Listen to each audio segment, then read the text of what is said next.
Hola, mi nombre es Carolina Enciso Márquez, soy estudiante del Centro Universitario de Ciencias de la Salud en la licenciatura de cirujano dentista.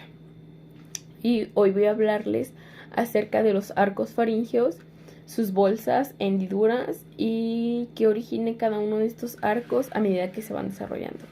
Estos comienzan a desarrollarse a principios de la cuarta semana, cuando las células de la séptima cresta neural buscan emigrar a las futuras regiones que serían cabeza y cuello.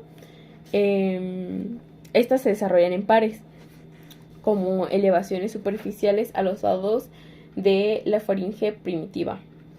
Los arcos faringeos se componen principalmente de un núcleo, después del endodermo y el ectodermo, que es lo superficial. Cada uno de estos arcos se caracteriza por tener sus propios componentes musculares con propio nervio craneal y su propio componente arterial.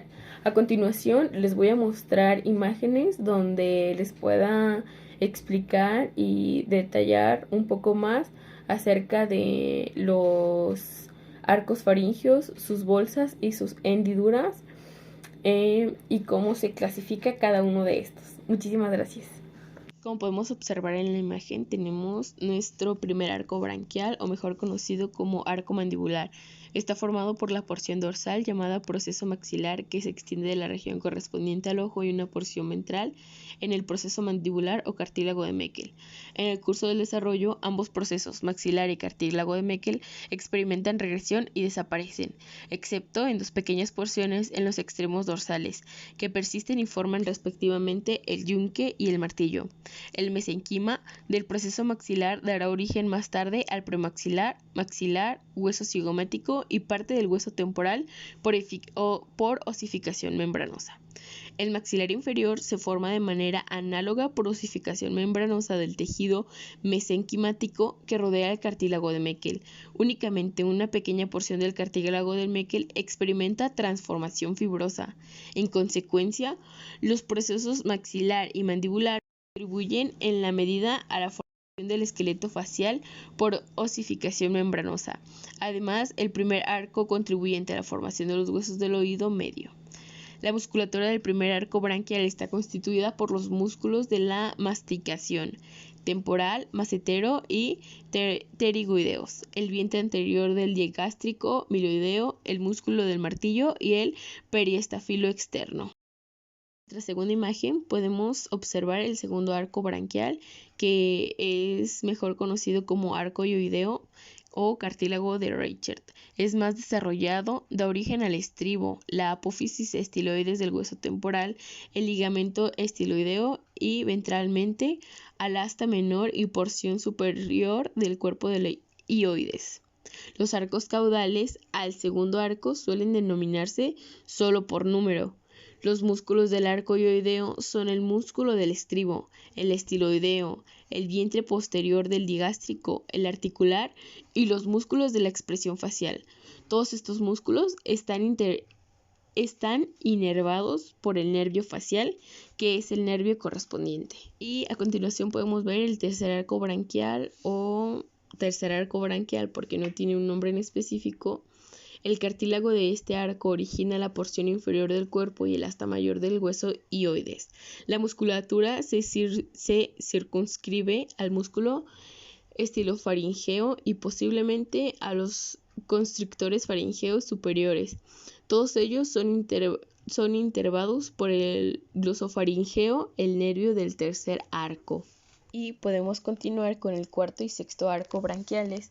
Si se preguntan por qué no tenemos un quinto arco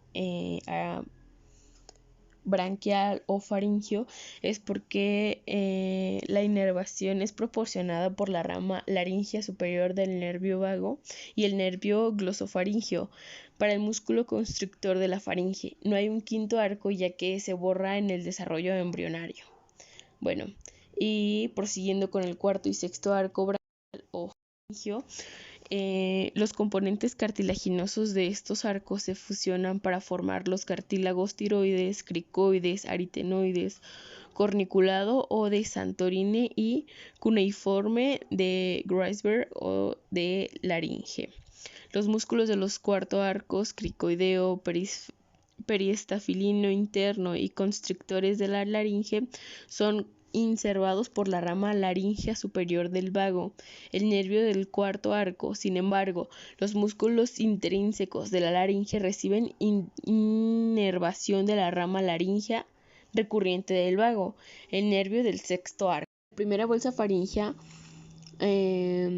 forma un divertículo pediculado, el receso tubo timpánico que se pone en contacto con el revestimiento epitelial de la primera hendidura faríngea, el futuro conducto auditivo externo, que es la porción distal de la evaginación que se ensancha en forma de saco y constituye la caja del tímpano, cavidad primitiva del oído medio, mientras que la porción proximal no aumenta del calibre y forma la trompa de Eustaquio o faringotimpánica.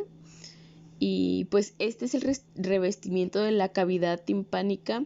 Participa ulteriormente en la formación de la membrana timpánica o tímpano. La segunda bolsa faríngea tiene un revestimiento epitelial de la bolsa prolífera y forma brotes que se introducen en el mesenquima adyacente. Entre los brotes son invadidos secundariamente por tejido mesodérmico, lo cual forma el primordio y la amígdala palatina. Entre el tercero y el quinto mes se produce la infiltración gradual de tejido linfático en la amígdala. Una porción de la bolsa no desaparece y se encuentra en el adulto constituyendo la fosa tonsiliar. La tercera bolsa faríngea. Aquí podemos caracterizar o describir que la tercera y la cuarta se describen o se caracterizan en el extremo caudal por las llamadas alas o prolongaciones dorsal y ventral. En la quinta semana del epitelio de la ala dorsal se diferencia en la glándula paratiroides inferior, mientras que el de la porción ventral forma el timo. Los primordios de las ambas glándulas pierden su conexión con la pared faríngea y el timo emigra entonces con dirección caudal y medial, llevando consigo a la paratiroides, en tanto que la porción principal del timo se desplaza hasta alcanzar la situación definitiva del tórax, donde se fusiona con el lado contrario, la parte de la cola se adelgaza y por último se disgrega en pequeños fragmentos. En ocasiones estos fragmentos persisten incluidos en las glándulas tiroides o conidos tímicos aislados. El crecimiento y desarrollo del timo continúa después del nacimiento hasta la pubertad. En el niño pequeño, la glándula ocupa un espacio considerable en el tórax y se sitúa detrás del esternón, por delante del pericardio y los grandes vasos. La cuarta bolsa faríngea, el epitelio de la ala dorsal de esta bolsa forma la glándula paratiroides superior. Aun cuando no se conoce con certeza qué ocurre con la porción ventral de la bolsa, se considera que da origen a un pequeño volumen de tejido tímico, el cual poco después de formarse desaparece. Cuando la glándula paratiroides se para de la pared de la faringe, se fija a la tiroides que está emigrando en dirección caudal y por último se sitúa en la cara dorsal de esta glándula, constituyendo la glándula paratiroides superior. Finalmente, la quinta bolsa faríngea es la última bolsa faríngea que se desarrolla y se suele considerar parte de la cuarta, y esta da origen al cuerpo ultimobranquial que más tarde queda incluido en la glándula tiroides. En el adulto da a las células parafoliculares o celulares de la glándula tiroides, las cuales secretan calcitocina, hormona que interviene en la regularización de la concentración del calcio en la sangre. Y finalmente vamos a explicar o voy a explicar las hendiduras faríngeas. El embrión de 5 semanas se caracteriza por 4 hendiduras faríngeas, de las cuales solamente una contribuye a la estructura definitiva del embrión. La porción dorsal de la primera hendidura se introduce en el mesodermo subyacente y origina el conducto auditivo externo. El revestimiento epitelial en el fondo del conducto contribuye a la formación del tímpano. La proliferación activa el tejido mesodérmico, en el segundo arco ocasiona una superposición sobre el tercero o cuarto arcos. Por último, se fusiona con el llamado relieve epicardio en la porción inferior del cuello, y la segunda, la tercera y la cuarta hendiduras pierden el contacto con el exterior. Temporalmente, las hendiduras forman una cantidad revestida por epitelio ectodérmico, el seno cervical, el cual desaparece generalmente por completo durante el desarrollo ulterior.